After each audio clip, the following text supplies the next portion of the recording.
చైతన్య రథం వీక్షకులకు స్వాగతం, నమస్కారం. నేటి మన చైతన్య రథంలోని ప్రధాన అంశాలు. ఈ చిరునవ్వులే రాష్ట్రానికి సిరులు.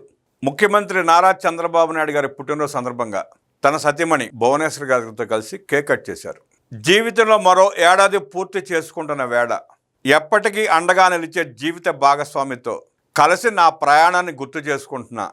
ఆమె సహకారం, ఆప్యాయత వల్లే జీవితం మరింత అర్థవంతంగా మారుతోంది అన్నారు ముఖ్యమంత్రి నారా చంద్రబాబు నాయుడు.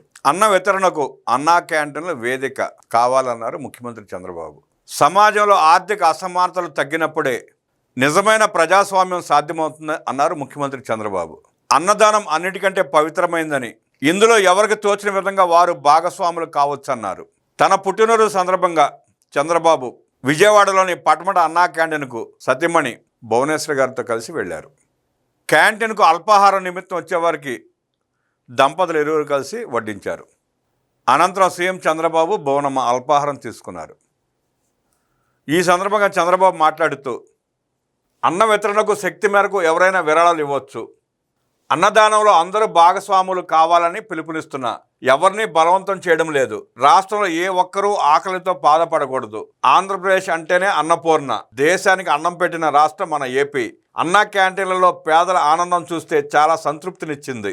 పటమట అన్నా క్యాంటీన్ చాలా పరిశుభ్రంగా ఉంది. పేదలు 3 పూటలా భోజనం చేసే అవకాశం క్యాంటీన్లలో లభిస్తోంది.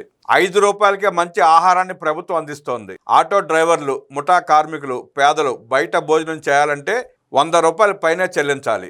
అక్షయపాత్ర ఫౌండేషన్ సెంట్రలైజ్డ్ కిచెన్తో ఆహారం ఎంతో రుచిగా, నాణ్యతతో అన్నా క్యాంటీన్లకు సరఫరా చేస్తున్నారు అని చంద్రబాబు అన్నారు. గత ప్రభుత్వం దుర్మార్గంగా అన్నా క్యాంటీన్లను మూసేసింది. భోజనం పెడతామంటే తప్పుడు కేసులు పెట్టి అరెస్ట్ చేశారు. ఇది వారి ఆలోచన విధానానికి నిదర్శనం. పేదలు కడుపు నిండా అన్నం తింటే భరించలేని వారు రాజకీయాల్లో ఉన్నారు. అన్నా క్యాంటీన్లు మూసివేసేందుకు వారికి మనసెలా వచ్చిందో అలాంటి వారు రాష్ట్రాన్ని పాలించారంటే ప్రజలు ఆలోచించుకోవాలి.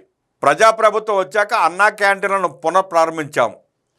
ప్రస్తుతం రాష్ట్ర వ్యాప్తంగా 269 అన్నా క్యాంటీన్లు పనిచేస్తున్నాయి.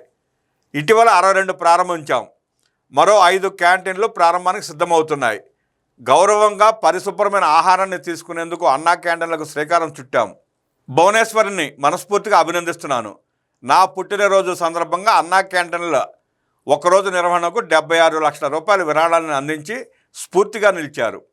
ప్రభుత్వం అన్నం పెట్టలేక కాదు, కానీ అన్నా క్యాంటీన్లను స్ఫూర్తికి వేదికగా మార్చేందుకు స్వచ్ఛందంగా ముందుకు రావాలని కోరుతున్నాం. ఇది ఒక ప్రజా ఉద్యమంలా మారాలి. అన్నా క్యాంటీన్లు కూడా P4లో భాగమే. P4లో భాగంగా అట్టడుగునున్న 20% మందిని 10% మార్గదర్శకులు ఆదుకోవాలని కోరుతున్నా అని ముఖ్యమంత్రి చంద్రబాబు పిలుపునిచ్చారు. పటమట అన్నా క్యాంటీన్లో అందరితో కలిసి అల్పాహారం తీసుకున్న సీఎం చంద్రబాబు అక్కడ వారిని భోజనం నాణ్యత, రుచి గురించి అడిగి తెలుసుకున్నారు. క్యాంటీన్ రోజు పరిశుభ్రంగా ఉంటుందా అని అడగా పరిశుభ్రంగానే ఉంటుందని వారు బదులిచ్చారు. అనంతరం ప్రభుత్వ పథకాల అమలు గురించి చర్చించారు. ఆటో డ్రైవర్ సేవలో ఉచిత బస్ ప్రయాణం, తల్లికి వందనం, ఇతర సూపర్ 6 పథకాలపై అభిప్రాయం తెలుసుకున్నారు. తన పుట్టినరోజు సందర్భంగా భువనేశ్వరి అన్నా క్యాంటీన్లకు విరాళం అందించారని, సంపాదనలో మీరు భువనేశ్వరిని ఆదర్శంగా తీసుకోవాలని సీఎం వ్యాఖ్యానించారు. అన్నా క్యాంటీన్లో అల్పాహారం అనంతరం అక్కడి వారితో కలిసి సీఎం చంద్రబాబు, భువనేశ్వరి ఫోటోలు దిగారు.